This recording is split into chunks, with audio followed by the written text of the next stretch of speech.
the conversation and seeing what we can learn from you. Same here. Yeah. So Nan is from the Treeline Conservancy. Yep, yep. Thank you for joining us. Glad to be here. My colleague and board member Greg Holcome will join us directly. And Okay. he has a hard stop at 4:30, so I will carry on if he needs to head on out.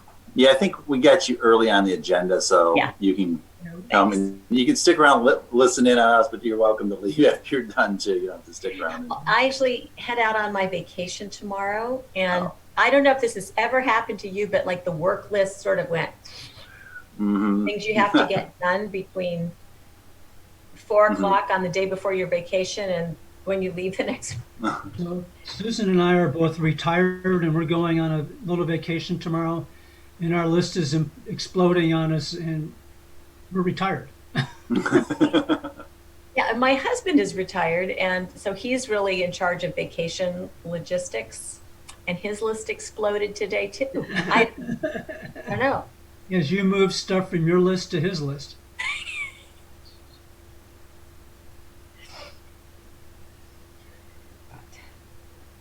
I'm going to take myself off a video so that I can eat my cookie without feeling like I'm like gorging myself. So that's why my videos. I've done that with lunch before. I didn't Yeah. manage to eat and came to a meeting and just went dark for about a half hour. Yeah. Well, if it weren't for eating on Zoom, a lot of us would have starved this last year. Happily, I don't know about that. Well, I started my job here on the 10th of February, 2020. Good time. And we'd come back home. This Ann Arbor, Washtenaw County is home for us, but we'd been away for 17 years. My career took us south, and we were thinking, oh boy, here we go. We're coming home, we get to see our kids all the time, which we still were pretty much able to do. My husband is one of the original RFD boys, like the band. We could be. Oh, great. So I no doubt have seen him at the Arc then. I'm sure you have. And they did get to participate in the folk festival. They were live from the Arc stage. Yeah, we saw him. Festival. Good. And they've done, I think, 2 or 3 living room concerts, again live from the Arc. At least one. Family room concerts. It was from the Arc, right? Yeah. So Well, I think it is what 4:02. So I guess I think we got everybody too. exactly. So I'll welcome the public. Thanks for everyone making it available today. Visit our Zoom meeting, our TAP Zoom meeting here at Scio Township. First thing we need to do is adopt the agenda. Is there support to adopt the agenda? Jane? Roy, I've got a couple quick ads if that's helpful. Under new business, I want to give you guys a quick update on the master plan that's out because we need to be looking at it. And also, I want to give you a quick update on the sustainability task force. Okay. Probably so new business or somewhere. Okay, add those 2 things. I'm fine with that. Okay. Is there a motion to accept the revised agenda? So moved, Suzann. Support? Aye. Chris? Okay, all those in favor say aye.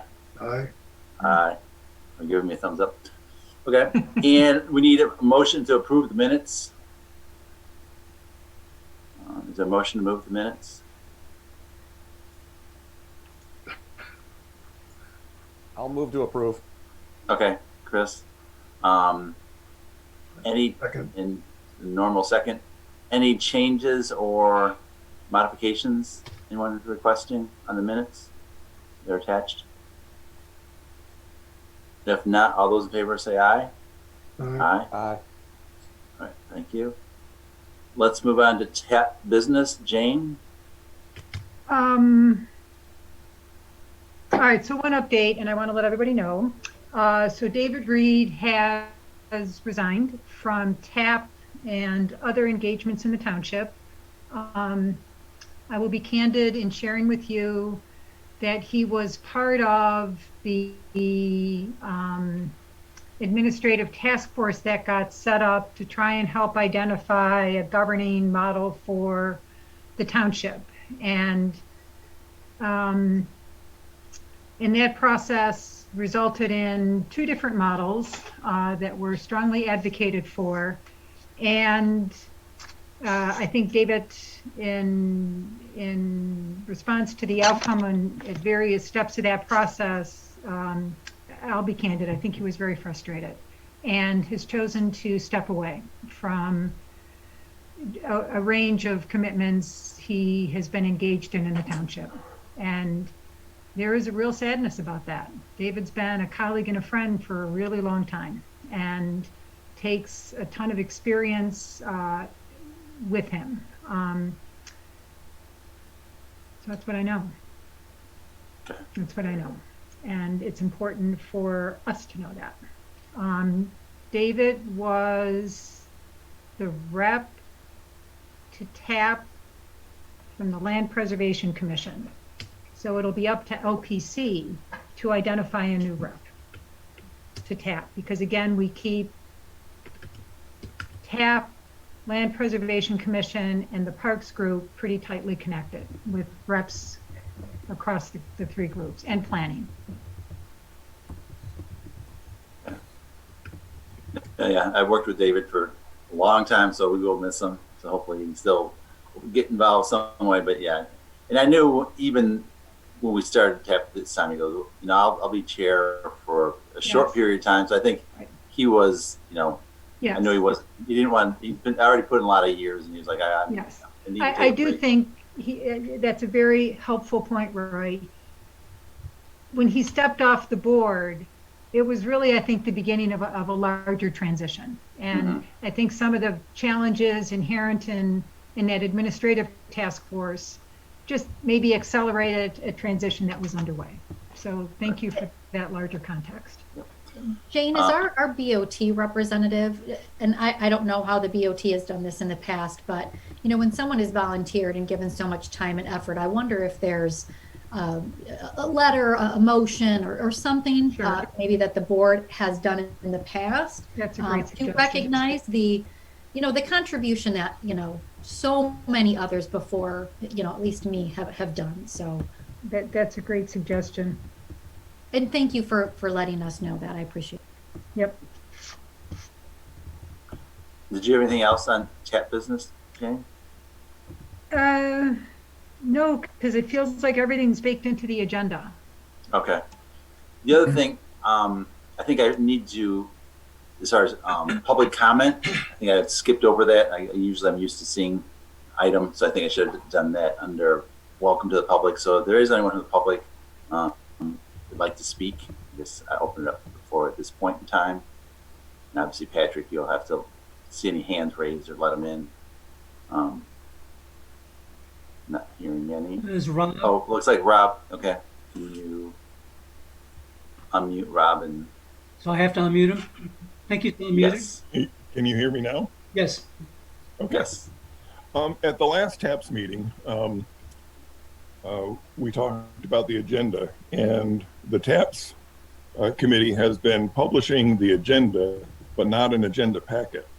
And in today's agenda, 4 of the 5 items that are labeled as attached to the agenda are not on the bottom of the agenda page. It's 8 pages long. And let me see. I sent 23 pages over. Oh, well, we got 8. It says that the first draft of the 5-year plan and funding strategy is attached. It says the updates from previous meetings is attached. Scio committee reports attached. And the millage update for Scio Newsletter is attached. And the only thing that is attached is the minutes from the previous meetings. Which So that I would doesn't ask fall on again. the packet I sent over or intended to send over. What are the minutes? Which meeting? May 12th. Huh. And those are 5 pages of minutes. That's And interesting. then at the at the very bottom is the tree line, Allen Creek Urban Trail, Yeah, presenters bios, and that's it. yeah. Wow. Rob, thanks for that heads up. I just bopped on the website really quickly, and what seems to be missing on the website, it can be a little tricky to navigate. It shows agenda, but it doesn't show the agenda packet. Right, right. And I can tell you from the BOT meetings and planning committee meetings, those agenda packets are very helpful. And usually when it's the agenda, it's just a couple of pages of the agenda under Yeah, that's that good. link. Right. And then You the pointed agenda that out. packet has the whole thing. Yeah, you pointed that out last week, and I confirmed that you were absolutely right. And something happened. I thought I sent it over on Friday night. I sent something over on Friday night. I Okay. thought it was that. There's some things missing and some things that don't make sense. Okay. So Well, I we'll pick it up apologize. next time, but thank you. So we do appreciate. Apologize, and we'll try to get it straight for the next meeting. Okay, Good. thank you. Thanks, everyone. Yeah, somehow, Patrick, I think we got it, but somehow it sounds like maybe what you sent didn't get published, maybe, Yeah, or I know. posted anyways. Yeah, we were having some trouble. Okay. I sent over exactly the same packet to you that I sent over to the township. Hmm. Okay. I'll talk to the folks over there and get it straightened out. Okay. Thank My you, Patrick. apologies to everybody. Right. Okay. Well, let's go moving on to agenda, the TREELINE Conservancy. Unless was there anyone else? I didn't see any other hands up as far as agenda. TREELINE Conservancy. We have Greg Holcome and Nan Plummer here to talk about the TREELINE Conservancy. I mean, I know a little bit about it, but I'll let them sort of introduce themselves and just give us background. He's sort of like, I think probably a lot of us are familiar with a little bit about the tree line, and you know, it's pretty exciting. You know, what they're trying to do is connect, you know, a trail through Ann Arbor, and actually there's something recently too about, you know, extending that, making a loop around Ann Arbor. So at this point, I don't know, Greg or Nan, who is going to kick it off on your end? I think I'm going to kick it off. Thank you, Okay, Roy. thank And, you. my colleague is in the corner here, at least on my screen, Greg Holcome, the president of the board. I'm the executive director, and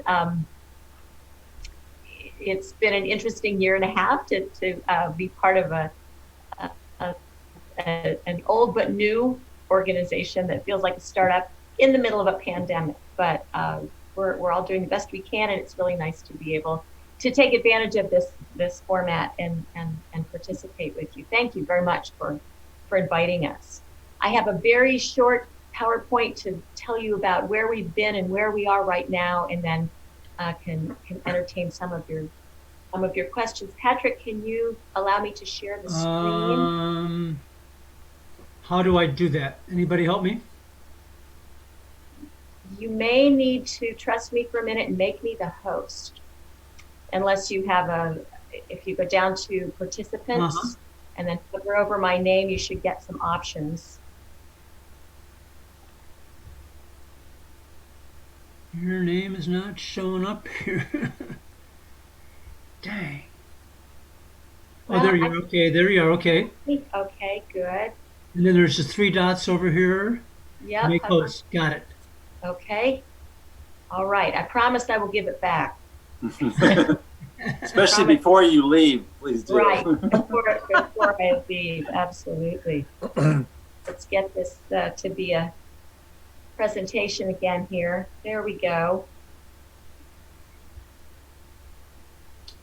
And I guess I should back up and say where our official full real name is the TREELINE Allen Creek Urban Trail. We were the Allen Creek Greenway and the Allen Creek Greenway Conservancy for a long time. We rebranded probably 4 or 5 years ago now, and we go by the TREELINE for short, but we still intend to follow mostly the pathway of the now long buried Allen Creek. And here's our mission, essentially 4 parts: access, safety, community connection, and cultural, environmental, and economic impact.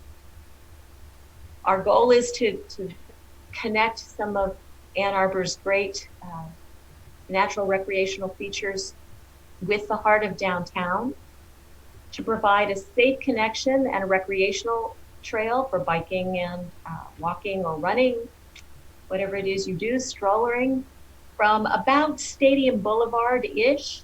The route is still very much under consideration and development, to the border-to-border trail at Argo Pond, just on the north end of downtown. We hope that the trail is not just a place to get from here to there and get sunshine and recreation, but also to be a community gathering place. There'll be spots along the trail where you can stop and be with people as well as just rush by them. And we also know that in addition to providing this connection, we will bring business to downtown. We'll improve a really, in some cases, truly blighted part of our urban landscape downtown. This is going to take all of this, a lot of community engagement to get this done.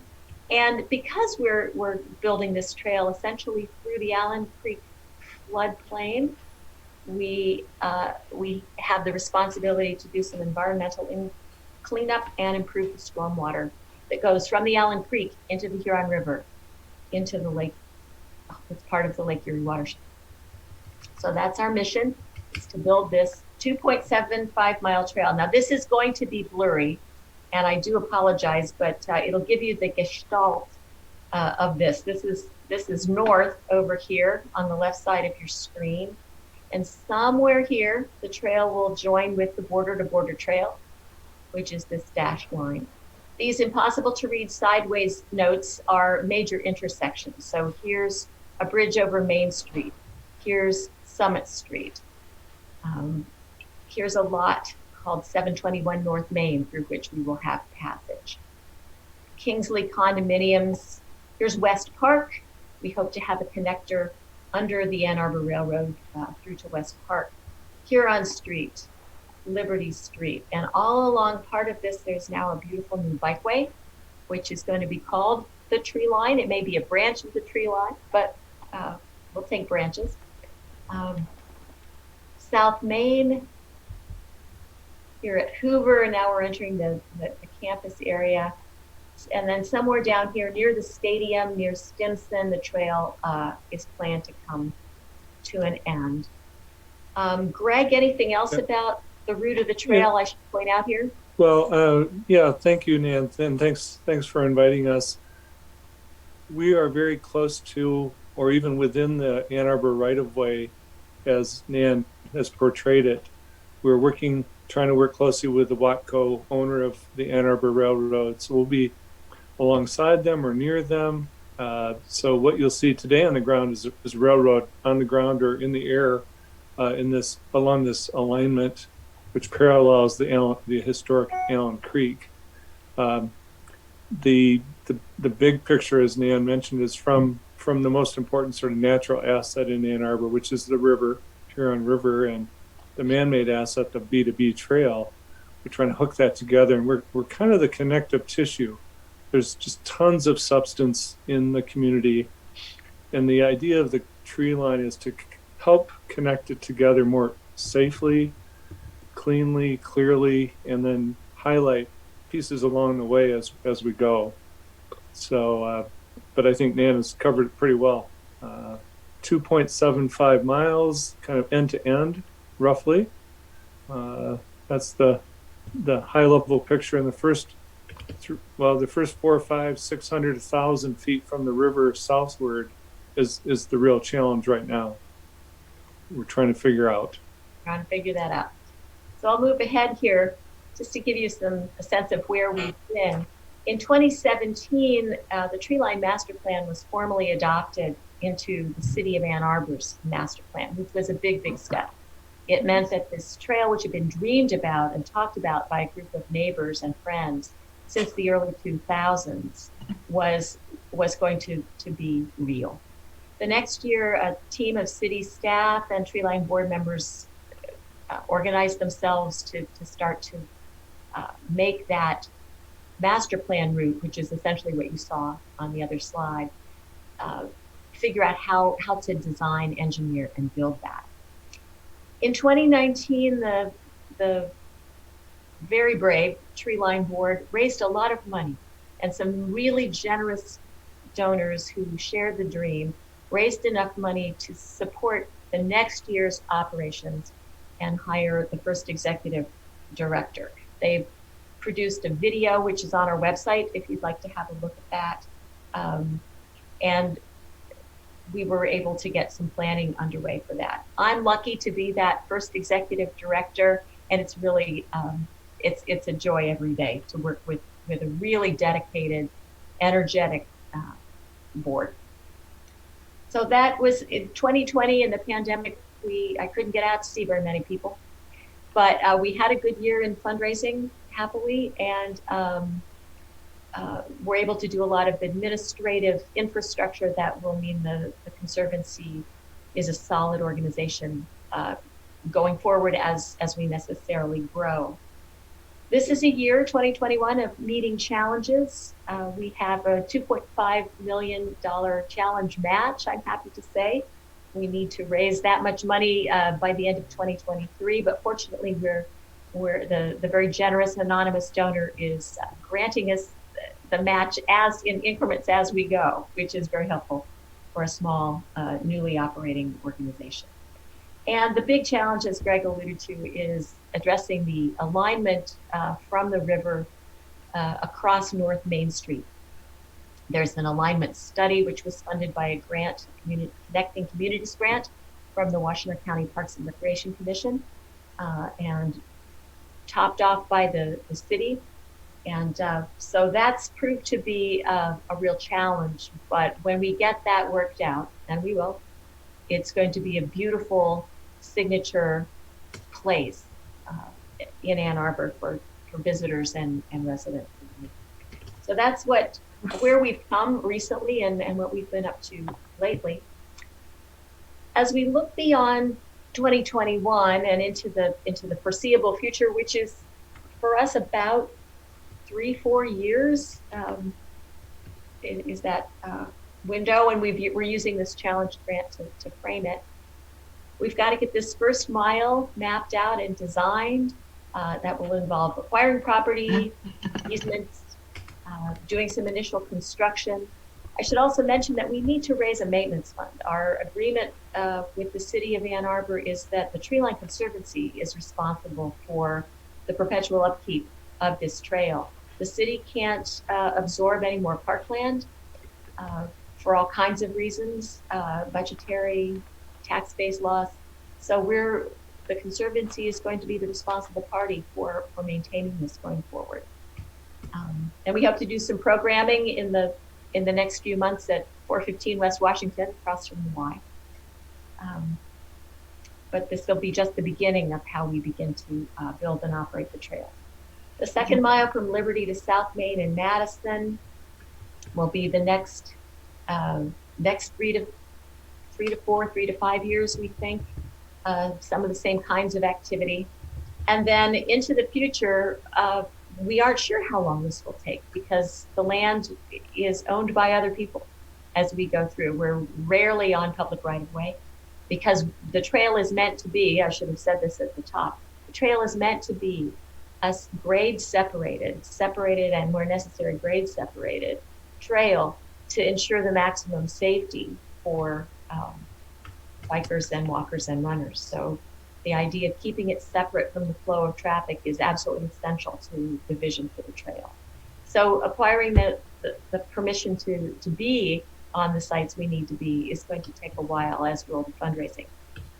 So maybe a decade out, maybe more. We're not entirely sure, but that's sort of where our plan takes. Are there any slides I need to back up to here? Anything, Greg, that we should back up that you need to add? No, I think you've done a great job of hitting the highlights. We obviously have a lot of work to do. We're well grounded. The vision's really clear and has been for a long time. The trickiness, as you know, is the details, and specifically working in public rights of way in streets and railroads and and then a private railroad that we're trying to work with. Besides just putting a trail down, it's all that complexity that comes along with it. Again, as you know, it's a puzzle. It's a tapestry we're trying to fit together. I just had a quick question. Sure. I'm taking notes on this too. And you did say that it would be a grade separated trail. Did I hear that correctly? As In much as certain possible. places it will be. Yeah. Oh my Yeah. gosh. Cool. Thank you very much. Yeah, we need to bridge not only Main Street, but probably Huron Street, probably Miller. And then we crisscross the Watco Ann Arbor Railroad a couple of times. And of course, railroads are very, very concerned with pedestrian safety. And so there are a lot of challenges to work out. So I should probably also address Roy. what Roy brought up at the top, that there's been talk lately about this 14-mile ring trail around Ann Arbor, and wouldn't it be cool if that were part of the tree line? We agree, it would be very, very cool. But as you also see, we have our work cut out for us. Our mission is very, very clear, 2.7 miles from here to there. And it's going to take a long, long time to do that. The connective tissue, as Greg put it, that we're building, we really hope will expand in some way south and a little bit toward the west, wherever it needs to go. But right now, our focus is really very firmly on this beautiful seam through the middle of Ann Arbor. Okay. Chris, looks like Chris has a question. Go ahead, Chris. Yeah, it's actually nice to meet you, Nan and Greg. I'm actually going to be the city planner assigned to that 415 West Washington, so this is great. I'll be meeting with you, I'm sure, in the next month or so. Oh, That's a little bit so of background exciting. on that one. Yeah. And as you had explained, that yes, the city is on board with this, but what are the details? Do you have any more background on getting U of M to be participating in the tree line? I wish I did. We don't. We're in communication. We're talking every now and then. It's not a live discussion right now because it doesn't need to be, because we're not there yet. And I should say that the trail probably won't get built all in one line from north to south, although we can't. That's part of the trickiness of it, is we can't leave gaps. We can't be a trail to nowhere. So the university will be very important.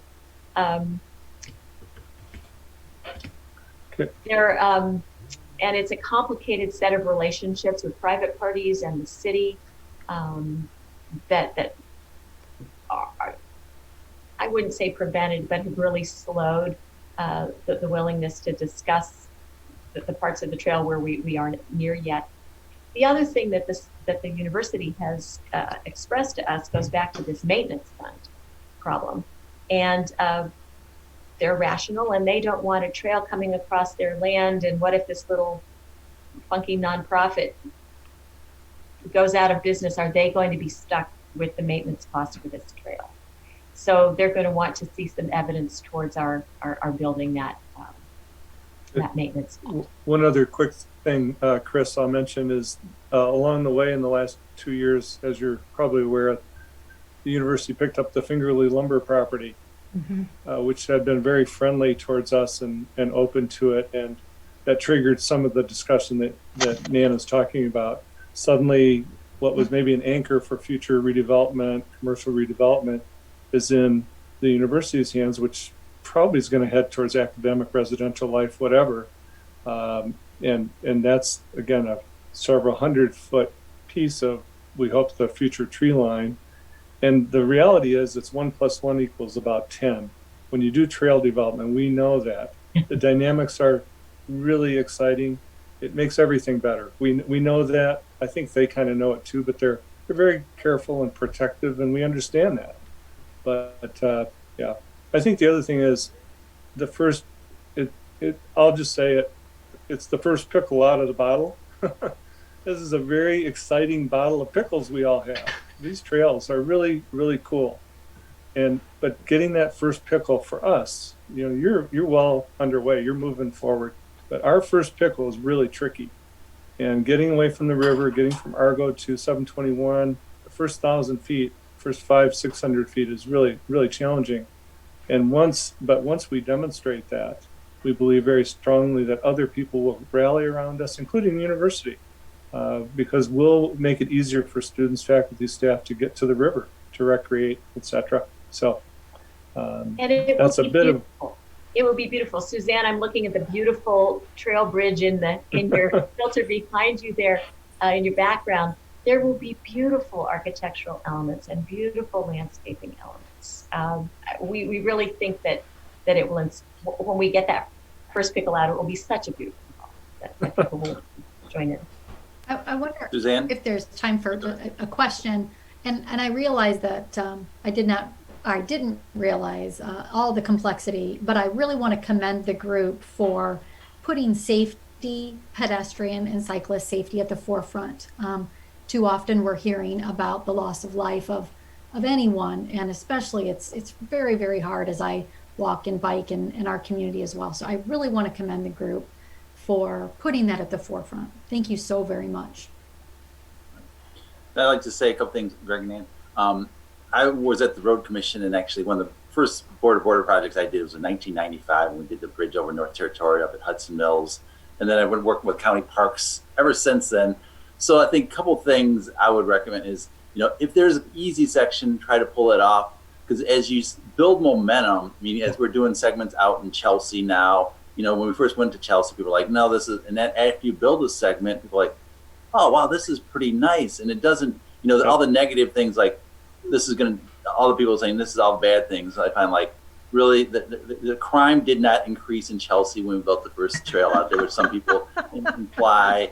And it's actually families and other people using the trail.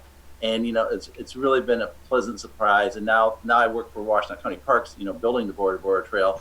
And as you build these segments together, you sort of build that momentum. But I agree, getting that first one built is a challenge for people like, oh, this is never really going to happen. Because I've been following the tree line for, 5 or more years. Sort of like, it's questionable. And now you've built some momentum, but trying to get that first segment out the door. And here again, sometimes if you start at the river and you try to get that, but you might not be able to build all those segments in a row, like you mentioned, because there may be something, and you're sort of waiting. And sometimes you have to wait just because it's railroad, it's Eagle, it's permitting, it's environmental. There's all kinds of challenges, and people don't understand that. It's like, why'd they skip this? Because we're doing the same thing out in Dexter, Chelsea now. We're skipping segments, and then we're going to fill them in eventually. But you're still sort of building that momentum. So I commend, it is a challenge because people want to see, can you do it? Because when I came to parks, they said, you're going to finish the border in 5 years. Like, I don't think so, but I'll try. And, I've been there 3 years, and that's maybe another 5 years. But even then, it's a challenge. People just don't understand all the complexities besides just the funding and all, different jurisdictions and all the different things. But end of the day, people are it's like, wow, this is really nice. You guys are on the same track. It's going to, they'll pull so many things together, and connecting the border and going down.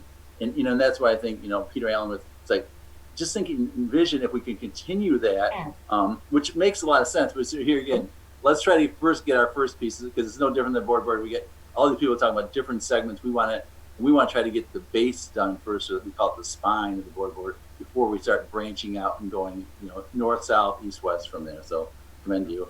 Probably have time for like one more question, Patrick. Go ahead. 2 quick comments in support of Roy's comments.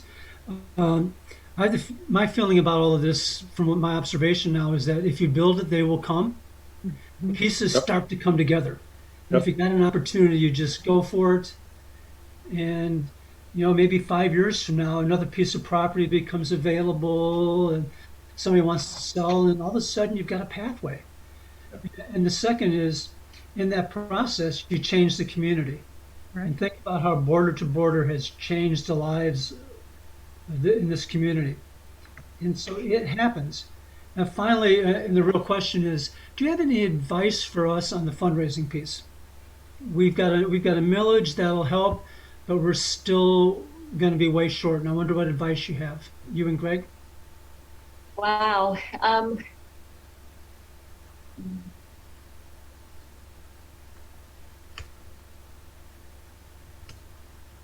Make friends and make friends who believe in your vision and who have capacity and the desire to help transform the community. I think that's where our board succeeded so beautifully in 2019. They found people who'd been with them for a while, and they swallowed hard and made some really big asks of people who had the capacity for that, but who were ready to be convinced that this was a moment to make this real. And I'm personally grateful because it brought me here, but you all know this: no people, no program. What everybody here does is knowledge work, whether you're paid to do it or you're a volunteer commissioner. I'm not sure how you're set up, but enroll people in your vision. And our vision is that at the completion of the trail, and maybe it'll happen before that, is that people won't be able to imagine Ann Arbor without it. Yep. So if you can find some folks who believe that the connectivity for Scio Township is going to transform it in that wonderful way, if you can help them see that, then folks with capacity are the ones you need to talk to first. It's not about a raffle or a gala or a mailer. It's not cookie sales and stuff. It's getting to serious people that have expressed support and are willing to step in to support you. And all your money is leveraged, which is nice. You already have the public dollars, but you need more. We understand that, but you have a great basis for attracting other dollars. You can double their money, triple their money potentially, which is a nice angle to work towards. Okay. Well, thank you. Also, Nan or Greg, if you want to reach out to me, we've started an endowment fund or a maintenance fund at county parks, and I can share some information how we've sort of made that a priority, and actually got the county board to buy into that. So we're making that happen. So it sounds like you guys got to do the same thing, prove to the city, and I can give you some tips and pointers. I'm not an expert, but I've been through there, so I know a little bit about it. More than the average person, so I can probably help you at least answer some of your questions and how we were able to do it. Because we're doing the same thing, trying to set money up into the future so these trails are maintained, and because there's no guarantee what's going to happen in the future. You might just say there's money for that maintenance fund into the future, and it sounds like that's a requirement for you. So it's something you need to figure out. So that's great. And at the risk of sounding totally silly, the connectivity starts with connectivity between people. So we are thrilled to be connected to you all. Let's conversation. It's important. Let's stay in touch, please. And it's great to see Jane. Sorry it's taken 1.5 years to connect again, Jane, from Kelbaw's retirement party. Oh my gosh. Yeah. Can't wait till we can get together and have a beer. Yeah. You know? Yeah. Later. Next time, let's do this in person. Right. So Patrick, you are back being the host. Well, thank you so much. Thanks for taking the time, Nan and Greg. Really appreciate it. We learned a lot. Thanks to everybody. Thanks very much. Take care. Yep, Bye thank now. you. All right. Patrick, Jack is waiting to be let in.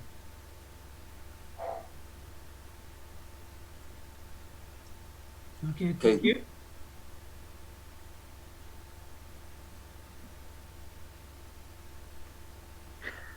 There he Zeeb? is.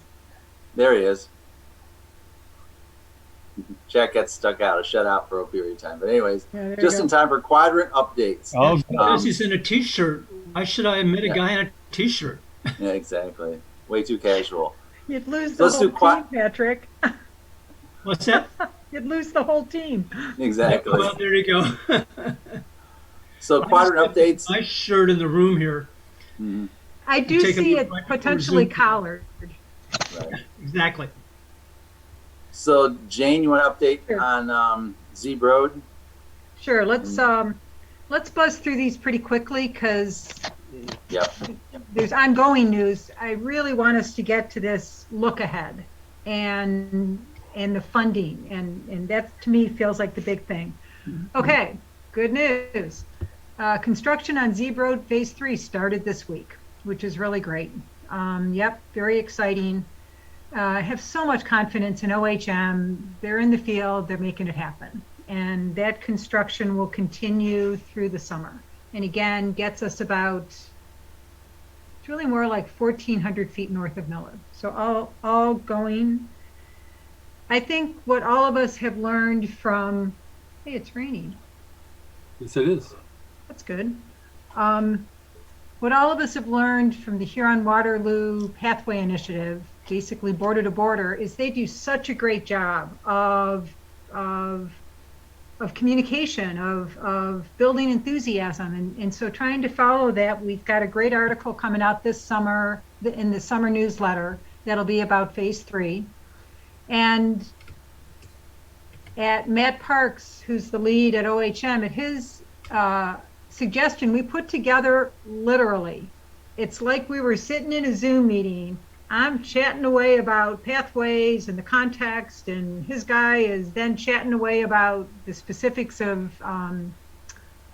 this Phase 3 construction, and that's on the township website. And it came out really well. Hopefully you guys have had a chance to see it. But it seems like it's going to be a good model for communication. The other big thing on Zeeb, but it's really the fundraising, is it's a couple tricky easements we have to button down for Phase 4. And really, Phase 4 is so darn expensive. We have really got to get our eye on the fundraising ball for that, which is the look ahead discussion in a minute. So I think that's Zeeb Road. Okay. How about Southeast Quadrant Plaza and Parkland Plaza? I know you guys had a meeting out there yesterday. Yeah, we in Scio View. did. Patrick, do you want to jump in with that? You want Yeah. me to? Well, you can fill in the details. We had a very positive meeting with the engineering companies, as well as Linda Smith from Scio View. We've nailed down the details for the pathway, the sidewalk, the 6-foot sidewalk from Jackson down to the university's medical facility. 5-foot sidewalk from there to Scio View. We're moving it across the street. Everybody's being very moving it across the street from the original plan. Everybody's being very good about working through the gnarly little details and making it happen. And I think there's some issues about, once we get to Scio View, how we work through there to get to Liberty and beyond. But like I was saying earlier, you build it and then the other pieces start to fall into place. Right. Did I miss anything, Jane? Well, I think the piece to add, and you guys know this, I mean, literally, guys, hats off to Lakestone Apartments. It made so much sense because Parkland Plaza sort of ended at the entrance to the U of M hospital, but man, we weren't serving those residents. And so we've kept it on the west side. It took a whole lot of conversations, but Lakestone Apartments is giving us the easement to keep the pathway really adjacent to their building.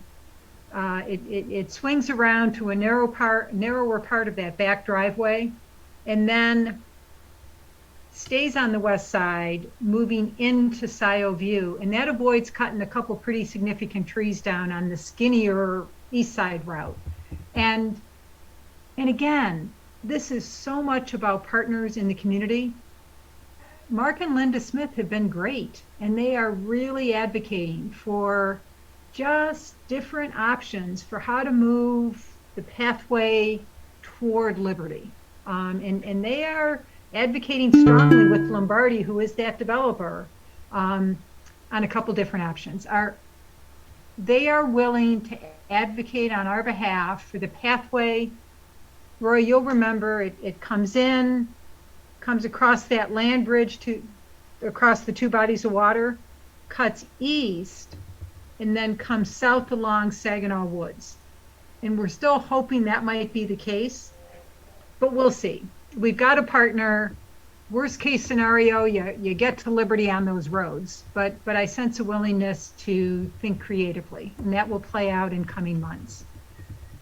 But really, that opens the door to work this group has to sort of really get our head around, and that is, gosh, if we find ourselves at Liberty, then what? How do you get to Wagner, right? Is it best to, and I like the way you frame this, Roy, just look at the options and what are the pros and cons? Do you stay on the north side and somehow cut a deal with U of M to get across Saginaw Forest? Do you go to the south side and how do you protect a whole lot of beautiful trees through there? So pretty soon we got to start lining up those conversations, getting some perspective on that piece of it. Okay. Well, thank you, Jane and Trick. Southwest quadrant. Anything Chris or Jane need to update? Nothing. Only to say there that we are very close to closing out the great big development that's been approved out there is Woodview. And they're going to be really significant partners in building a pathway along potentially the west side of their development, swinging around the south end of their development all the way back by Scio West Preserve. That gets us to the end of their property, and based on some interesting options emerging, we could find a way back to Stabler that keeps us out of wetlands, which would make that pathway a whole lot less expensive. But none of that is on the table yet because it's all work underway over at LPC. We're finalizing those negotiations. It'll go to the BOT soon. Once that's approved, we have got a powerful partner in making the Scio West pathway happen. Interesting update from Parks. Turns out Parks hired 2 interns this summer, right, to go do a tree inventory. They found the biggest blue heron nest at the north edge of the Scio West Preserve, which is really exciting. Yeah, it is pretty cool. So that's what I know. All right. Well, thank you for the updates. Because when we move on, ladies and gentlemen, we got a lot on the agenda. Let's move on to new business. Let's take a look at that first draft of the 5-year plan and funding strategies. Jane or Chris? Let me start this. Patrick, can you find a way to share a screen with me? Yes. Oh, except I think I just did. Can you guys good. see that? Better yet. What? Yes. All right, now I have it. let me get myself oriented here. What this is, okay, I should come off screen for a second, but I'm not going to. Yeah, I'm going to come off screen for a minute because I know how to get back to this. Here's our purpose right now. We have a lot of moving parts. We have a lot of known funding, and we have a lot of unknown funding. And it felt really important to dump all that in one place and get that very commonly understood across the whole group, right? Because this sets up rough targets for money we need to go after. So the purpose of what I want to walk you through is to understand the rough targets, the buckets of money we got to go after. And then for us, TAP, to decide how best to approach that. And Chris Nordstrom's been a fantastic ally and resource in making some of that happen. That's our purpose. So let me just orient this really quickly, all right? So this first column is just literally what we know right now. What a projected construction is currently known to be. What do we know as of the end of May? What do we know about a projected cost? And some of these numbers are pretty solid based on OHM estimates. what do we know about our funding plan? And our goal is leveraging the millage dollars with an outside dollar, right? So we've got some non-millage money to go after. And we have to start laying out a 5-year view of these millage funds we share with parks, right? So this gives us the start of some projections on what kind of millage money we might want to be going after. And then I took a gross cut at when these various segments might happen, okay? So this is just a dump of information that we know at this point in time. Parkland, that will happen this year between August and September. It got approved in March. Oh gosh, we have now confirmed the route south of Eagle Point. And just like Zeeb Road, we'll get a letter and a video out. That cost was, I'm going to round these numbers, $450,000. We had 4 partners back at Parkland Plaza that covered 64% of this. We only pulled about 1/3 of it for the millage. And so we will pull out about $160K in 2021. That's Parkland. Zeeb Road Phase 3. Again, it's probably more like 1,400 feet. That will happen June to September this year for board approval back in April. I told you about the video. That's the communication. That section is going to be about 820,000. What's interesting is we have 900,000, and this is really important for us to know. We have 2 $300,000 grants plus a required $300,000 of a township match. That's the 900. It all predates the millage. So we're going to come out of that with a bit of a surplus, and we're not pulling any millage funds, and that will happen this year. So let's get to phase 4. Phase 4 of Zeeb Road gets us all the way to Peters Road. With a little bit of fairy dust and some really good fortune, maybe we'll do that summer of 22. That's the game plan. So OHM engineering got approved by the BOT. We've got these 2 difficult easements, and Representative Lizinski has jumped in the game with us to help with some funding of this pathway. Its cost is the high side of $2.1 million. Our goal, and these are all based on numbers we put together with Representative Lizinski, but basically we have some numbers and a preliminary plan with her to go after about 1.3 million. We could go look at those details if we want. But that leaves a balance of about 860,000 less the 92 that's left over from up here. So we could, and this is what I was signaling to parks, we could be doing a significant pull from millage funds next year. And every year the millage generates 850,000 sort of number. So again, we could be pulling a significant amount for this segment. And I appreciate a point Jack made. We might end up doing phase 4 in 2 parts, depending on how the fundraising plays. We followed up with Lizinski's office just this week. We'll know within the next 30 to 45 days on how things play out in Lansing. But I tell you, there's some money around right now with all these stimulus funds. Jane, and Chris, I think, knows this.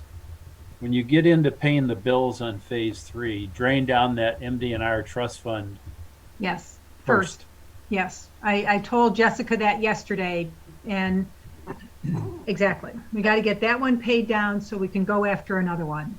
Jane, just a quick question on some of this. Didn't the township receive COVID relief funds? Yes. Yes. We have a preliminary number, but nothing official yet. Okay, thank you. But some of that, yes, and we could make a request for some of those funds. TAP could make that request. Okay, So phase 5, this is the last little stretch to the river, the bridge across the river, through Sweepsters, across the railroad tracks, and we hook up with border to border, right? 23, if everything lined up, more likely it's a 2024. OHM has been approved to do some of the initial engineering, and there's a whole lot of long lead permitting once you get near that river. And the intent is to apply for some federal funds that OHM put a proposal to the board that got approved on Tuesday for them to put the grant together for the federal TAP funds for the bridge. So this number, this $1 million impresses me as low. I'm going to put this number in red because it's not a firm number yet. Yeah, the bridge itself is going to be right. a significant portion of that. Right. This is a low number. We just need to know that. So again, and you guys, this is a baseline to work from. I arbitrarily picked a 60-40 split. Can we go find 600,000? But you know what? This is really at a minimum 1.2. And if this equals 60%, oh, it doesn't matter. I'm goofing us up now. And I got to tell you, Jane, I think it's going to be more than that. I mean, to navigate through Sweepster. Me too. You know, I think you should call I this think if you bump it up to 1.5. 1.5, you ought to be in the ballpark. That's my guess. And that means that formula did go in. We're out looking for almost $1 million. And that still leaves a potential draw from the millage of 600. So again, this is where we got to really be in sync with parks in what kind of expenditures they're anticipating, right? And we need to start cultivating support at the board for this kind of thinking. So soon, we probably want to distill this down. All right, so again, the federal grant, and Chris, let's see, the OHM, Chris, keep me honest here. The OHM grant is presuming that an MDNR trust fund grant would be part of the matching funds. Did I say that right, Chris? I can't see you on my screen. Yeah, that's correct. Okay, so that, and then connected communities, but again, these $200,000-300,000 grants need to be billed against before we can talk to either of those folks. We are not eligible for any more connecting community grants. Well, we're taking that as an assumption, Jack. Well, they told us that. I know. Fine. Yeah, I think one thing, Jane, if I can interrupt here, and Sure. there are two things funding wise that I think are kind of outstanding. First off, the Iron Belt Trail Fund. We had good communication with them. They're looking forward to helping us find some private funding sources, and I think that may be something that really plays a role in ongoing funding for all of the trails in the township, not just Zeeb Road. But second, and this kind of goes back to what Nan was saying earlier, we really need to start reaching out to constituents and try to find people that might have a little bit of little sway or a little bit of extra cash on hand that they could use to help, put some donations towards this. I think that's one area where, you guys have been doing a spectacular job in pulling together funding, whether you're talking the millage or through the grants that we've received, and that's all well and good. But just like Ann Arbor is doing with the TREELINE Trail, if you can find those benefactors out there and start to get them involved, I think that kind of builds on itself too. And you'll start to see the money coming in, and then all of a sudden that bridge going over the river might become something even more spectacular than what we're already envisioning. There's a lot of opportunities there. So that's just something that I think we need to really address. I think that's really great. So I've reflected that, Chris, to include Iron Bell and the private funds. And if that 900 is what we're after, oh, I did this wrong. That's really the 600 divided by 2. A potential pull from the millage is maybe 300,000 in 23 and 24. Again, we got to start projecting this cash flow over time. And this is a very first cut at doing that. All right, I'm going to keep going. I like the way Chris has named Zeeb Road Phase 6, because it's really coming back to the I-94 crossing, right? And that whole thing is 100% to be determined based on funding. Again, Representative Lazinski is helping with some funding as part of potential improvements in the North Zeeb corridor, but all of that is incredibly preliminary. But regardless of what happens in the corridor, for some safety improvements, Donna is a very big fan of this pathway. And I just have a fairly high level of confidence she's going to go find some real funds for us. So again, Roy and I kind of on the back of an envelope realized expanding the current elevated sidewalk on the west side of the bridge, but more importantly, getting signage at the exit ramp and the entrance ramp and some adjacent work that's required. We're looking at another $1 million for that. Where'd it go? And so again, I don't know why I did this way. But anyway, so we're going to have to figure out what's the split on that between, again, non-millage and millage. And I don't quite know why this is reversed that way. I think it's reversed. But this is a working document, right? All right. I'm going to move on to the last couple of segments because there's, again, a lot of moving parts and we all need to know them. Scio West, right? Woodview.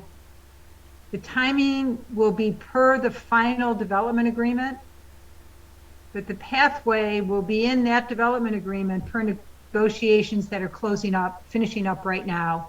That pathway costs $820,000, and that developer is going to be in a position to potentially pick up all of it, which is huge. And that is not public information yet, so I need us to be very respectful about that.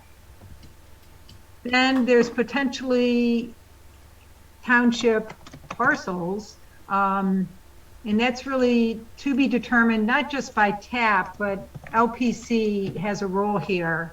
So we just have to wait and see what the route is back to Stabler, okay? But then here's what's really exciting. Once you get to Stabler, Trailview, which is the development already underway, has a commitment to the road commission to pave that portion of Stabler across their frontage and then make the turn onto Park and pave that portion of Park and also put in a 6-foot pathway.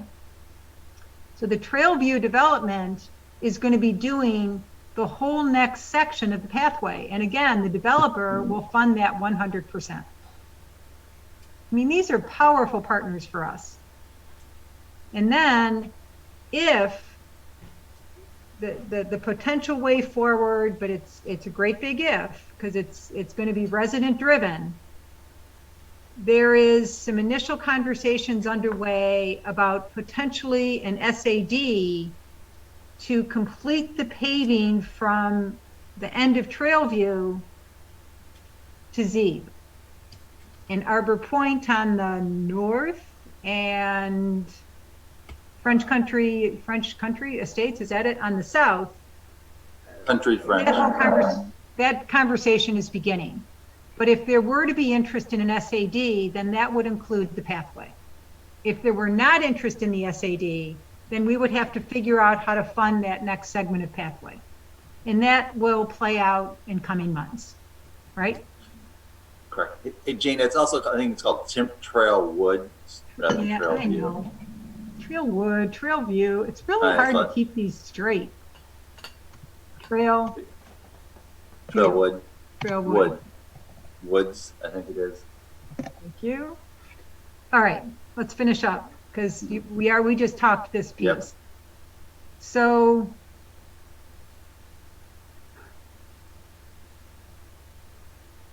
oh, interesting.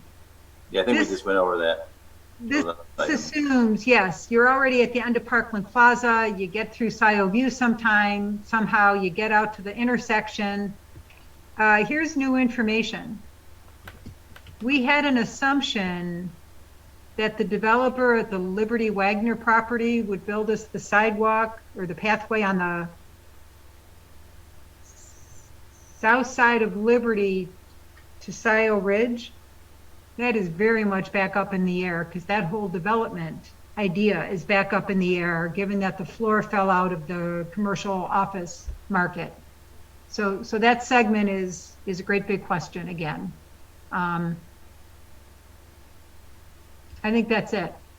Mill Creek is really led out. Oh, this is important. Mill Creek. They're making great progress moving south out of Dexter along the creek. Our pathway will be at Jackson, out toward Baker. Chris, you know there's a couple PUDs that are in the pipeline north of Jackson. The pathway discussion is critical in those PUD discussions, because that helps us move north in the Baker corridor, hopefully off the road. Okay. That is the data dump. I'm going to stop this. So Chris is a key partner. I'm going to suggest we get serious about putting a little funding strategy team together. It had been Roy and David and myself and Chris, and we need to sort of find the replacement for David. And I think that group needs to really sort of get the game on. And Chris is doing much of the legwork on this. So I'm done. Okay. Any questions for Jane? I mean, you covered a lot of information. Some of it's review, but a lot of exciting as these components, and obviously being an engineer numbers person, the spreadsheet to me makes a lot of sense. But I mean, some people like, but you know, it's a first draft. I think it's a great start to show the progress that has been made, and then we can show people how the millage money is going to leverage other funds. So that I think that's a key component of as you start moving forward, of how we successfully, the township successfully leverage other funds to make those millage dollars go as far as possible. So I don't know. Chris, I know you've got a lot of irons in the fire on our behalf. Can you just give us a quick thumbnail of what you're seeing as some next steps as we move this forward?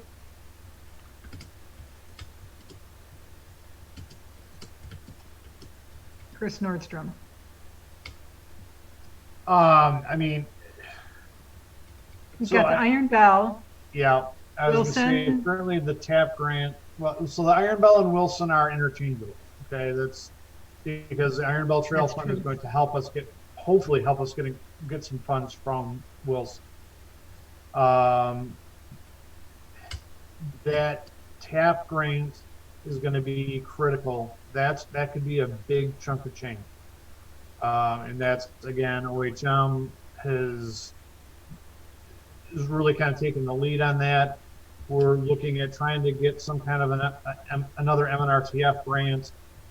That grant amount may go up in the next year or two. You know, there's rumors that that's happening, so we could be looking at 400 or 500,000 instead of 300,000. But that's speculation. I think that's the primary focus right now, is getting our existing grants straightened up and get reimbursed, so that we're then eligible to apply for another DNR grant. Until that happens, we're kind of in limbo, and so that's the critical component. And we've been talking about that for a while. Jack, you're on mute. You're on mute. When is the next go around for the? Would that be next spring? The applications would be due for a fall let, something like Yep. April 1st is the deadline. There's nothing saying we can't start preparing for that application now. Exactly. Yeah, that was my point. Right. Yeah, so I think that's a good idea. Suzann had a question or comment. Go ahead, Suzann. Yeah, I just want to let you guys know on the federal funding side, at the MPO level, we're looking at what kind of our revenue estimates are going to be, and we haven't gotten those estimates for TAP yet. We really don't think we're going to see a new transportation bill. It's going to be a continuation, but generally speaking, we're looking at a slightly less than 2% growth rate for most federal funds. But with the inflation rate being 4%, we're actually going to see less, less purchasing power of all of our funds, and even the state funds that a lot of communities receive. We're looking at a 1.7% increase, which again, 4% inflation. So I know that we're actually a statewide planning organization is going to be taking action on that. So, whatever you guys are planning for in terms of your revenue estimates from the federal government, I would hold them flat. I would not, at this point, we're in conversations with people at the state that are federal revenue and state revenue experts. We are not seeing that kind of increase yet. I hope I'm absolutely wrong, because it would be great for our local communities to see this bump. But with the costs and projects that we're seeing, at least right now on this kind of end of the quarter, man, even the bid prices are they're a little high, which is pretty typical for this time of year as well. But I would say hold flat unless told otherwise. I think that's good advice, period. There's no reason to speculate too much.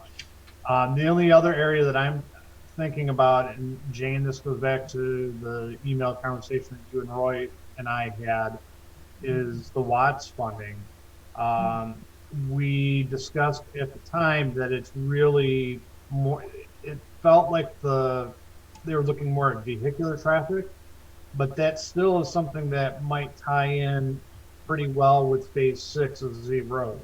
So I wouldn't write that off. I think it's worth doing an application, putting that in there, and just getting, if nothing else, getting the discussion started. I will. So right now, there's going to be kind of like 2 bites for the road commission to take a bite at, because you being a township, you're not eligible to apply for these federal funds.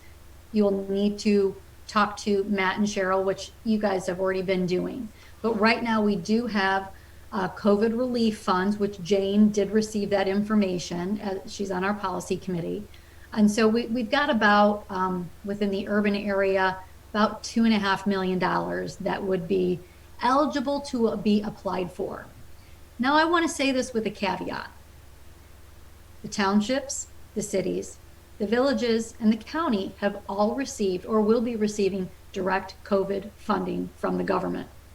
The only entity that did not and has brought it up in no uncertain terms is the Road Commission. They have been very vocal about, hey, everybody else has gotten some money except us. I say that as just something to keep in the back of your mind. It is not for it. I do not make any decisions. I just want to be very clear about that as a Watt staffer. That is a policy, committee effort. But, if you want to work with the Road Commission to put forth an application by June 25th, I believe is the cutoff, you are absolutely able to do that in partnership with them. The other opportunity, which is going to kick off in August, so I'm saying that out loud, is going to be our TIP development. This is another opportunity for you to partner with the Road Commission to request funds for non-motorized facilities.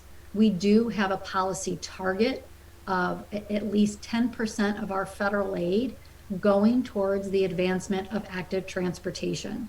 So that, of course, would well be within your right to apply with the Road Commission. We get about $4 to $4.5 million a year. But just please know that Dexter, the Road Commission, the City of Ann Arbor, the City of Saline, the City of Ypsilanti all apply for funding. So it is a competitive application process that is decided by our policy board. We kind of put forth kind of a suite of, hey, we got this many projects, we try to fund everything, but here's some things that maybe that could get cut. So there's two different opportunities that Jane just wanted me to bring up. And so if you have questions about that, you can contact me separately as a, Watt staff person. Happy to walk you through it. Roy's been through it. But things have changed. We are looking at equity. That is a very, very large consideration. I realize Scio Township may not be the poorest community, but we do have some communities that really rely on transit access, that really we could help connect them more within our own community. All right, can I suggest as a next step here, Suzann, would you be willing to be part of kind of this funding strategy team? Thank you. And then I would like to suggest that the four of us, Roy, Chris, Suzann, myself, anybody else that wants to be on this funding strategy team, let's meet within the next week or so that in almost concurrently, we got to get a meeting on the calendar with Matt and Cheryl, because we're going to need their partnership in going after some of these applications, right? It's when I watch what irons we have in the fire, these two irons aren't in the fire yet, and we got to get them in the fire. I will just say that I will talk to the four of you, but if you start talking to the road commission, I will not. It's it's obvious. No, it's too close, and neither can Roy. I wonder why. I mean, but so, yeah, no, that's if there are further questions, Chris or Jane, that you have, right? You can ask me 8 to 5:30. Yes. The four of us need to put the game plan together, and Chris and Will and I will go execute the game plan. But exactly. I don't have a sense of the game plan yet. Okay. We should probably keep moving on, because you got the initial public engagement, then you added 2 new items, and we have 15 minutes left besides and a few other things. So initial thinking on public engagement, who's leading that discussion? I am not prepared to lead that. Chris, have you been thinking about this? I only know we need to get out, now that we're coming out of the COVID world, we need to get out and be chatting with folks. The video helped, but we haven't been out with our residents since a meeting in Township Hall when we had all the posters up around the room. No, one thing that might be interesting to do would just put something in the newsletter saying, let's walk Zeeb Road. And just have the members of TAP and whomever else happens to show up, and you just walk up and you can get up to where the construction is happening, and you can show that this progress is underway. It's just a way to reach out to everybody, relatively informal, and it gets people excited. And then you can start talking about a little bit more about future plans if anybody's interested. Right. Okay. So I don't know that we're ready for any more of that. Okay, that's fine. But we can bring that back next time. Your other 2 items, Jan, is quick information. I'll hold up the picture. The draft of the Scio Township Master Plan is now out. Should be on the website. It's got a pretty significant sustainability overlay. The township is going to be launching an environmental sustainability task force. It's going to be run out of the Planning Commission. Jacqueline Courteau, who's the BOT rep, Jan Culbertson, who's the chair, and somehow I got looped into that, are getting the groundwork laid. We have 2 outstanding interns from U of M. So that's really the sustainability task force. You would have gotten an email from me in the last day or so recruiting. Okay, so be thinking about some good folks for that. And we got some great names emerging so far. The master plan, no, I have to claim, I was part of starting this thing, and I look back through it, and I can't find tap in here. And I'm thinking, how is that? So here's the request. Bring a fresh set of eyes, scan through it. Do we have pathways, alternative transportation well enough represented in the master plan? That's the question to it. Yeah. That's the request to the group. Done. I think you're on mute, Roy. Anything else on those two items? We should pony up like a quarter. And when we can finally meet at session room for a beer, we'll have this little fun. Exactly.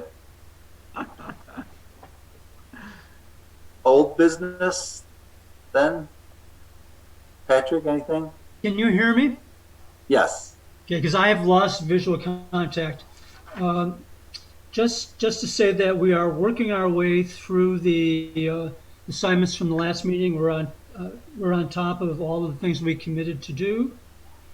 I do want to mention that Norm may cover this later, but to make for sure is covered, that we've been talking for some time about the importance of connecting the members of the Parks Committee and TAP. The Parks Group has tours planned of Marshall Park on June 10th. This is in the notes.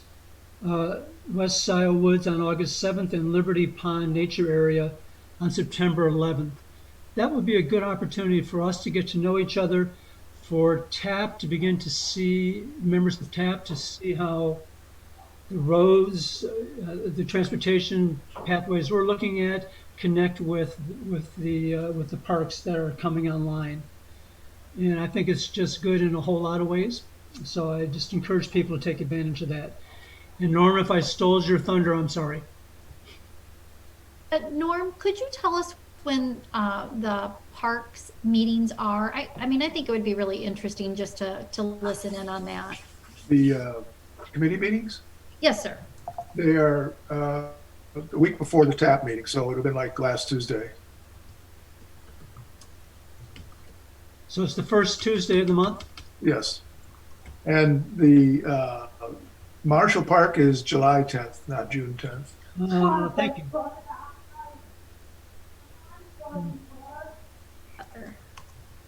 Have those dates been communicated to TAP? Just now. But I will send them out. Yeah, that would be great. That'd be excellent. Should we jump then into Township Committee reports then? Norm? Well, Jane and Patrick have pretty much done mine. Oh, sorry. But I will attempt to add a couple of more points. The heron rookery kind of surprised everyone. That kind of came out of the intern study that's going on, and they've just finished up their breeding bird survey, which is done in the spring when the birds are around and active and easily to be counted. They're moving into their vegetation analysis now, so they're moving along and doing a good job so far. The heron rookery is significant in that there are only a couple of other rookeries in the entire county. And so we are faced with having a unique, well, not unique, but a very rare resource that we have the obligation to steward, look after. The other two things I guess I can mention is, let's see, I guess maybe we've covered everything. Other than we're working on budget analyses for different possible levels of development for amenities at the different parks. We need some fillers. Even if we don't go ahead and do these things, we need to have cost estimates to find out what it would take to put a pavilion in Marshall or put benches in here, put a driveway there. So we're doing dry lab, what we call them, exercises to get some budget figures for those in case they come up. So that's in response to Jane's plea for information about that kind of thing. And that is pretty much it. Norm, can I ask, the second assay that these interns are doing is what? They're moving into the vegetation analysis study. Great. So there's critters, there's birds, there's amphibians, invertebrates, vegetation, all these different dimensions of the resource study that is being done on the two properties. And so they're moving into the vegetation phase now. And they're logging a lot of hours. They're working very hard out there. It's impressive to see what they're getting done. This Yeah, is these- wonderful. These interns have been amazing.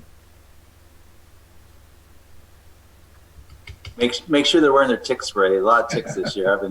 Every day I go out, I sometimes find one or two or three. So make sure they're putting their tick spray on. I Check heard it. they're snacking on the cicadas. Okay. Other township reports or millage update? Village update. I think there is an article. There's so much going on. I kind of lose track. But the millage update, I think, is the Zeeb Road 3 article in the newsletter. Okay. Yep. Okay. Wrapping up, next meeting and assignments. Patrick, anything? Just making sure the funding committee meets to figure out what's going on with the board packets, and to send an email out to tap members about the tours with parks. Those are the items that I've got. But when I go through the minutes, I may find others. Okay. The next item is next meeting, and I see, do we meet in person, do Zoom? I mean, I've been having some meetings, basically in a pavilion outside. So I guess, I don't know, we need a doodle poll, or if there's interest in, actually meeting in person. I mean, Zoom, they work, but it'd be nice eventually to just, do something different and actually, meet in person. I don't know. What's everyone's thought on, Seems to be the trend. yeah. Well, has everyone been vaccinated? Would be my first question. Yeah. I mean, has anyone not been, I guess would be the. Exactly. And why not? Oh, We're not going to get into that, Jack. here. I would definitely be in favor of meeting in person. I think that would be nice for the public. It would be nice to see all of you in person. Obviously, if we want to space ourselves apart, I'm sure we can accommodate that, somewhere outdoors, to make everyone feel comfortable, including the public as well. So I don't know if that's something that we can work out, like with the township hall. Can we use like a portion of the parking lot and reclaim that space? Or if there is some space. There's Township Hall is set up with very well-spaced tables, and we can configure Township Hall, conference room, that meeting where the board meets. We can configure that any way we want, and it's quite a big space. Or we could go to Delhi or Dexter Huron and meet in one of their pavilions too. That'd be interesting too. Roy, will you bring the tick and the mosquito spray? Well, there should be no ticks as long as we're those are all mowed areas. As long as we're not in the woods. Are you picking up the park fee, Roy? You got to get your annual pass, Jack. Yeah, Come really, on. Jack. Support those parks. Yeah. So that'll force you to get it. Well, if we were going to do this actually in a public setting, and because there is an entrance fee, I would say that we go to a place where there is no entrance fee for the public to come and participate at the meeting. I agree. That is a trick, Greg. I mean, you can walk or ride in free, but you're right. Yeah. You can't drive in free. So I guess it would go back to the township. Gosh, Norm, sounds like we need a pavilion at Township Park. You have a month, Norm. Oh, it's not plain barnwood we can use. Get your interns on it. Put them to work 24 hours a day. Yeah, how fun. I guess, Jane, what is the Board of Trustees doing at this time? Is, some businesses, some government agencies are saying, all right, we'll go back July 1st. What's the sentiment from the, township hall? I haven't heard anything definitive, but I hear rumblings of meeting in person in July. But they're rumblings. I don't hear anything definitive yet.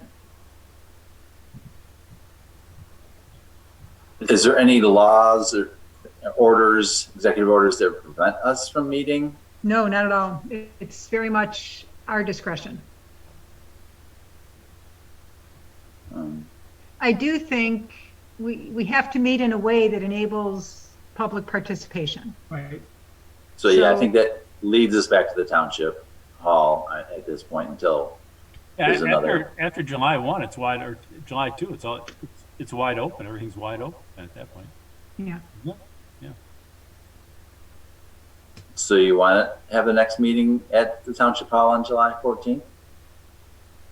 Seems to be support for that. I would support that. Okay. And you want to object to that change? Okay, I guess while we plan on doing that, obviously things sometimes change, either state law, county, whatever.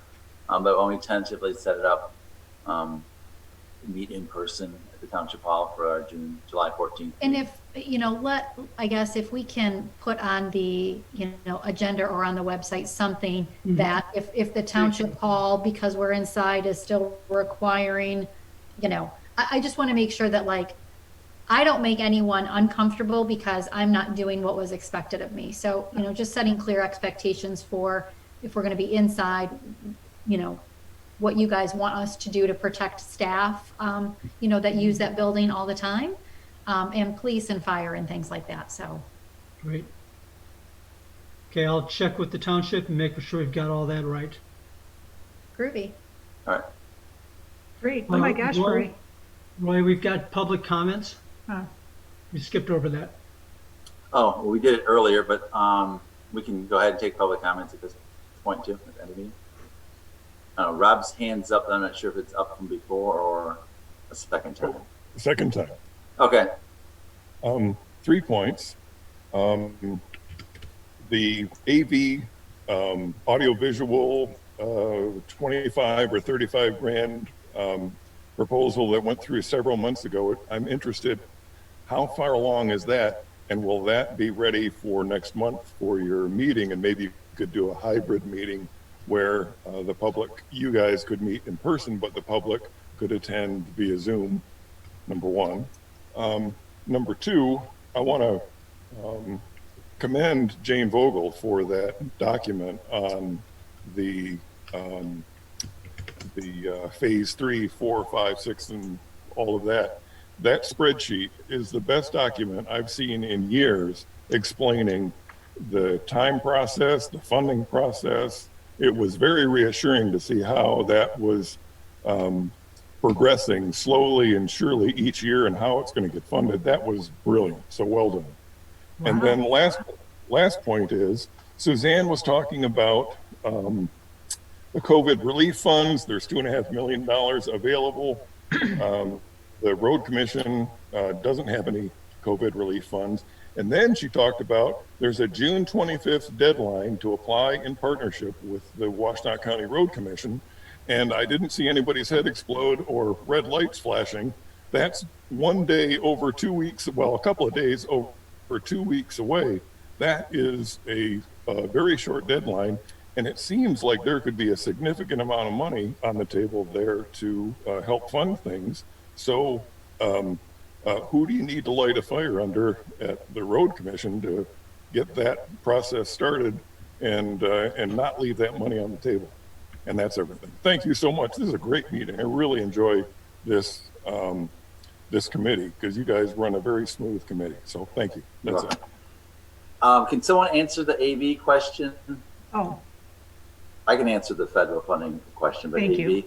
Thank you. The AV thing, as I understand it, is close to up and ready, and now folks are getting trained, and I do not want to be in the list of people getting trained on that, and so I guess we'd have to find out who could sort of run the IT aspect of the meeting, and then yes, we'd have the option of having a hybrid. Some of us could be in person, the public could be with us, or connected via Zoom. And is there a timeline when you think that might come live, Cheng? That would be a question if you're talking with Christy or Is that who you would interface with?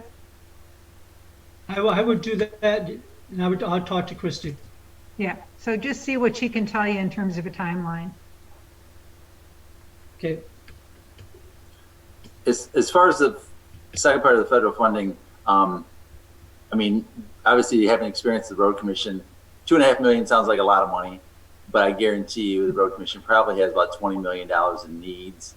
And trying to get a meeting and trying to get any slice of that to Scio Township for a trail project is probably slim to none at this point. Our energy would be better spent to try to get to the next round in the TAP.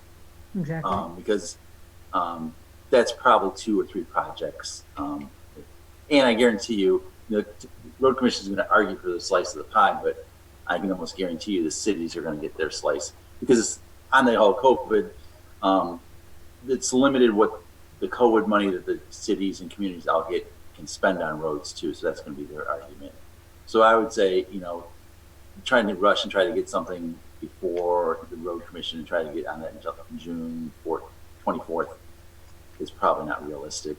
But let's try to get into the tip. Let's try it, because here again, we're in this for the long haul.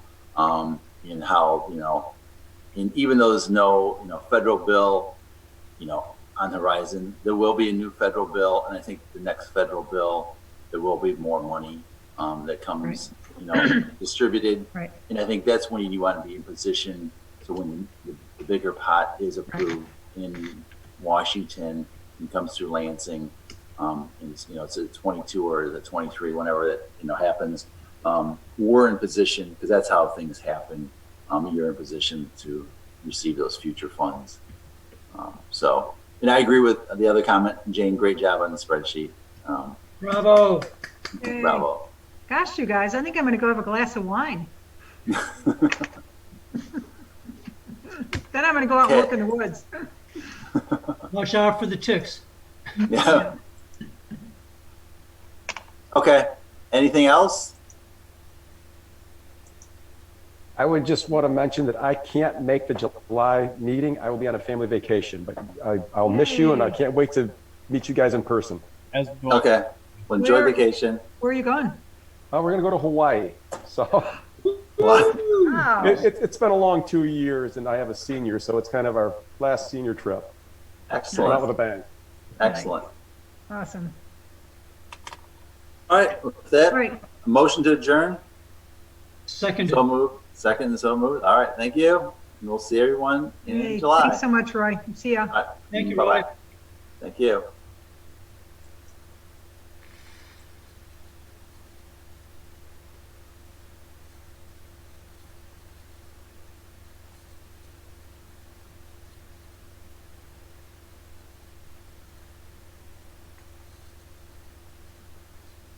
So where are you off to on vacation, Pat? I can't see you, so I just trust that you're there. FYI, Pat, I've been able to see you the whole meeting.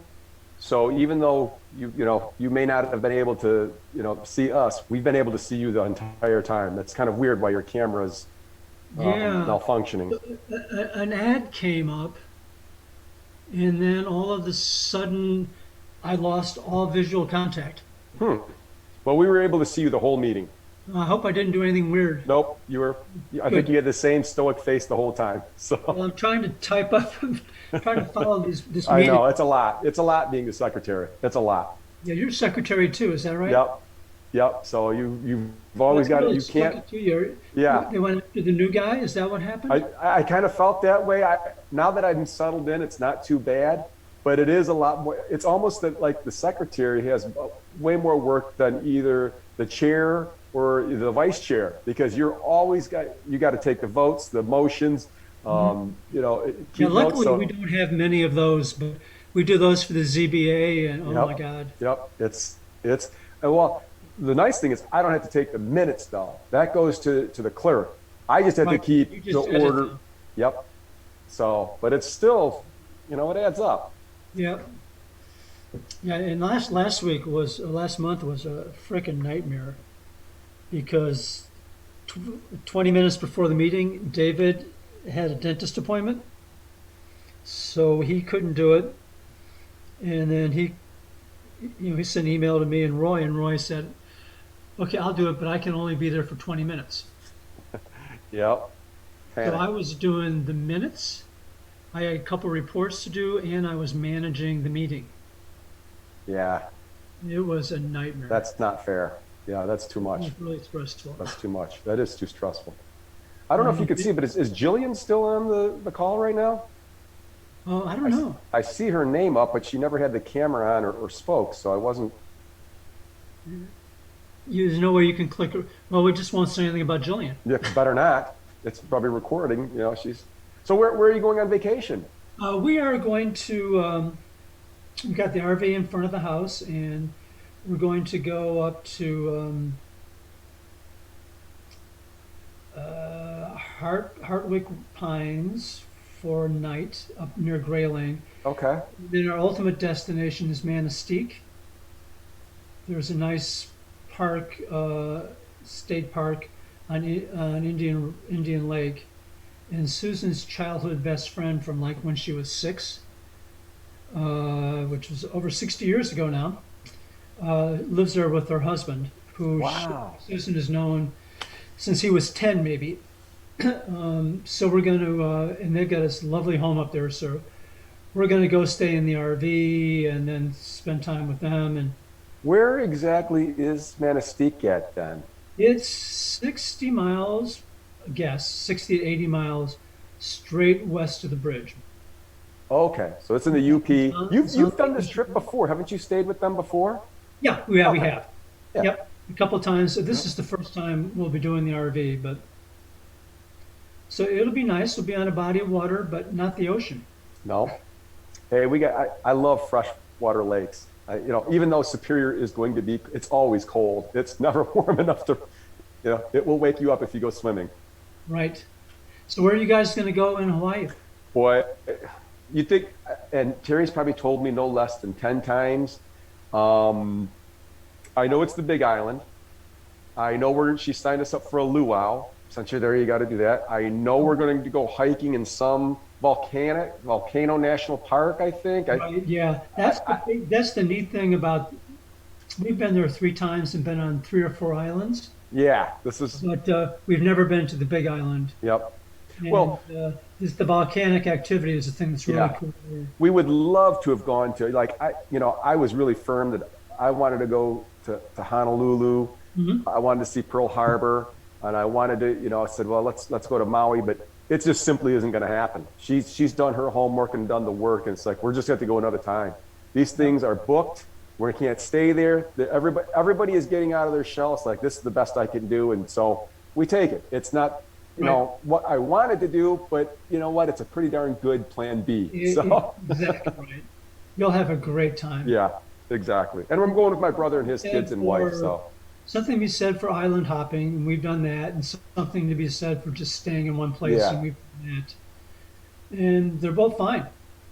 Yeah, and we're basically, my brother and his family are also going, so we'll have another couple and kids. But the rental car, when she told me what the rental car was, I'm blown. You can't get a rental car. You just forget about it. Everything, you can't get any more Airbnbs. Everybody is booking everything, and I think they're getting the prices that they want. So, beggars can't be choosers. You're going to have to take it, and if you wait, it's gone. That's the way it's going right now. So the same thing has happened with the RV world.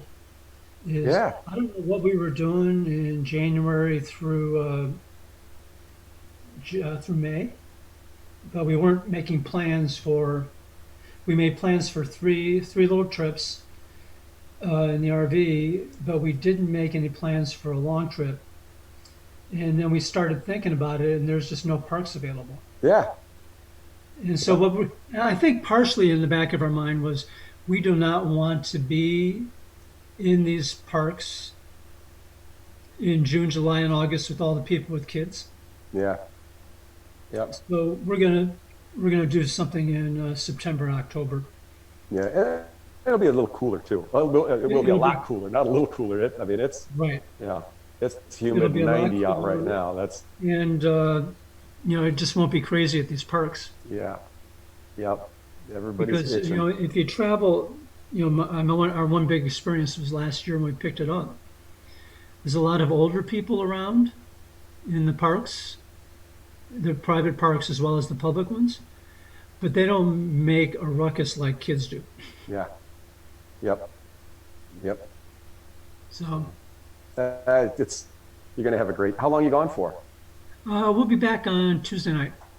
Oh, this will be a fairly quick trip then. Really quick one, right? And then we're going to go to Chicago on Friday, see Susan's sister and her cousins, and then haven't seen my mom for 9 months, 10 months. Yeah. We're going to meet her, and it's hard because she doesn't know who she is, much less who we are. But we'll spend some time with her and 3 or 4 of my sibs. Yep. Well, you're going to be busy then. Yeah. Starting to break out. Yep. So have you had your test? I did. So I wasn't going to mention them. I'm the one who hasn't been vaccinated yet, but I'm scheduled now. I tested negative on Monday.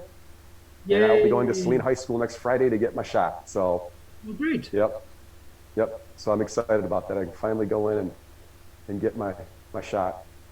Mm-hmm. Does that have any repercussions for your trip? You'll be at least have one vax. No. There's a reason why I'm going to Saline next Friday. It's the only one I could find for the Johnson & Johnson. The issue is I just got my test back last night. I got online.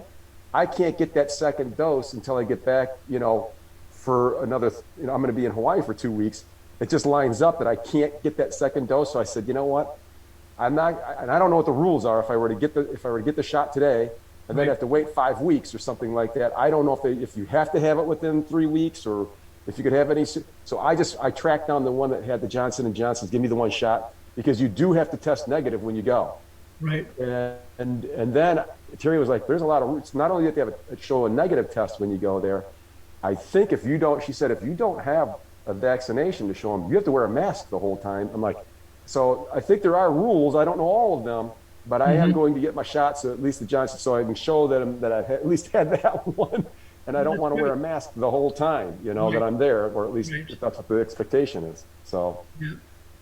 Yeah, and the Johnson & Johnson is pretty dang effective. Yeah, it's not my first choice. The others, but pretty effective. But I'll take and 70%. You already having had it, you should have good antibodies anyway. Yeah, and believe it or not, Pat, I factored in the JD effect is, I don't want it because if I got that shot, it would be on the exact same day that I'd have to depart, which will be like the June 30th.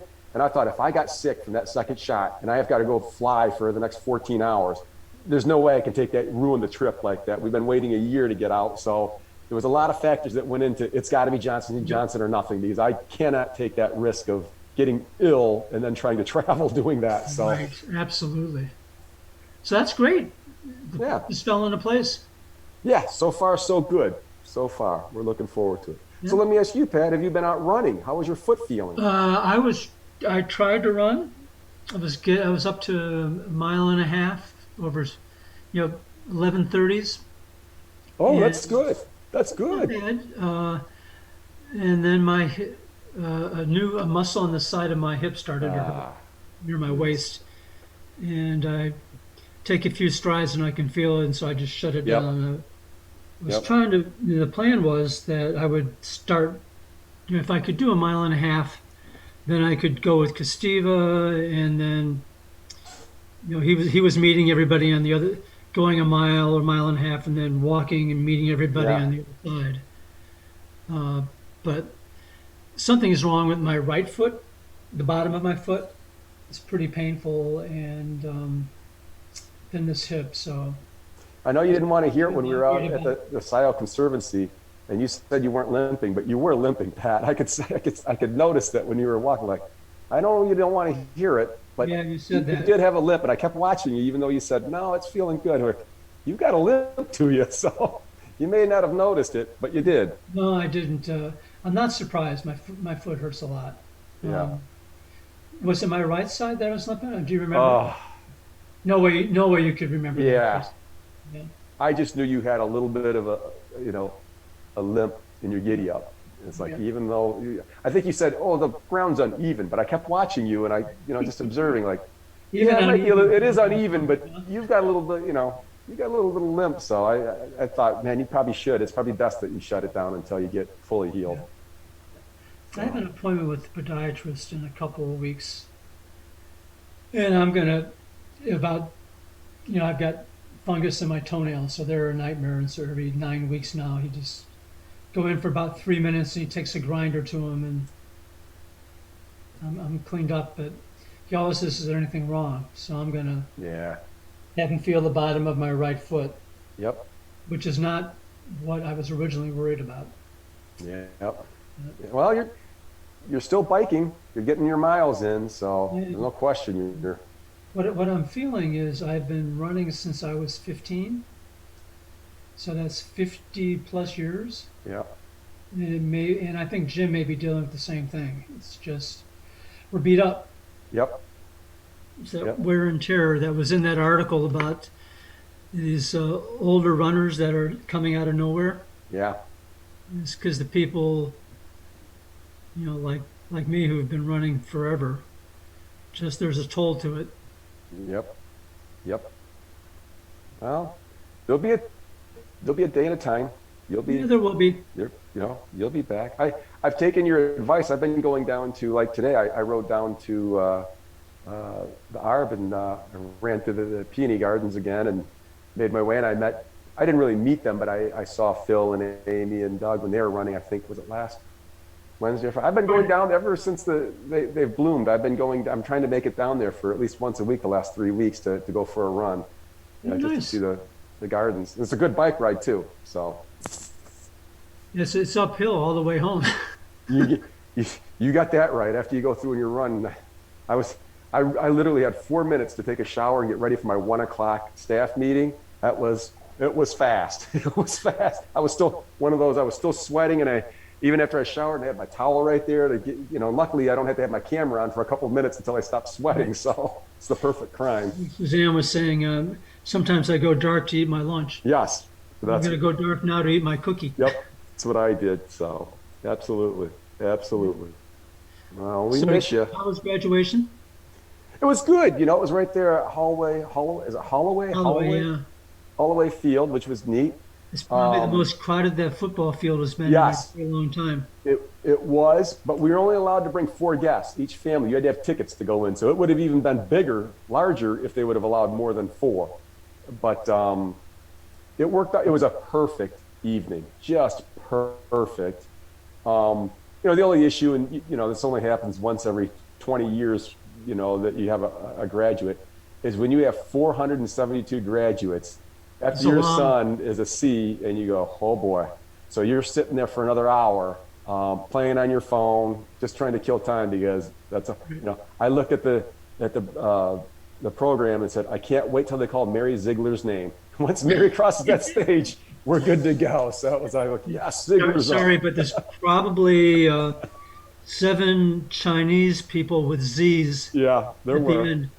And there was a lot of them with C's. I don't care if they're Chu, Cheng, Chung. Right, There was, yeah. I'm like, whoa, there's a lot of Chus. There was quite a few C's too. But yes, there are some Z's. Yep. Yeah. So I've been hearing the dog get cranky downstairs. And Sounds good. It's dinner time. Doesn't do it very often. So you'll be back when? Well, sorry. I will actually get back, I think, late on the 14th on the TAT meeting. I'll probably be back I'm hoping by 10, 11 o'clock at night. But we depart on the 30th of this month. That's only a couple of weeks away. Great. So, It'll be so much fun and yeah, well deserved fast to be hurrah. out there, and it'll be an exotic place to go. And it's wonderful. It was originally the plan was to go to Europe, but that just didn't pan out. So okay, we're going out big. So that's same thing happened with us when we went the first time. Is we had planned to go to Europe, and we were going to go to France, and this is when we invaded Iraq. Oh, this has got to be about 1991, somewhere in there, 1990, something like that.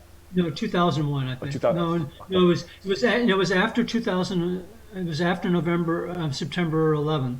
Okay, this was under It was Bush. 2002, 2003 maybe, and all over Europe, people were rioting against the U.S. Yep. And it's a pretty distinctive accent we have.